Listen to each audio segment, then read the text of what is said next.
दूर पहाड़ों के बीच एक गांव था। उस गांव का नाम खाती गांव था। वहां के लोग बहुत ही सीधे और सरल थे।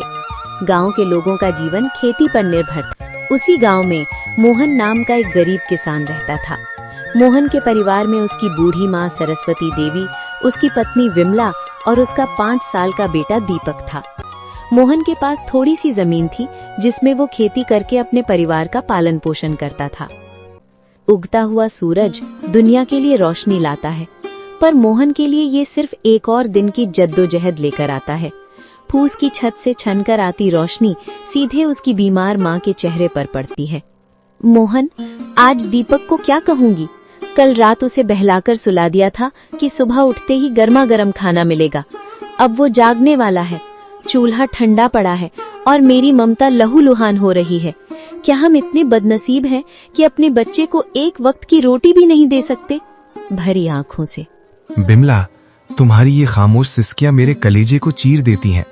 मैं किसान हूँ, धरती का सीना चीरकर अनाज पैदा करना मेरा काम है, पर आज किस्मत ने मेरा ही सीना चाक कर दिया है।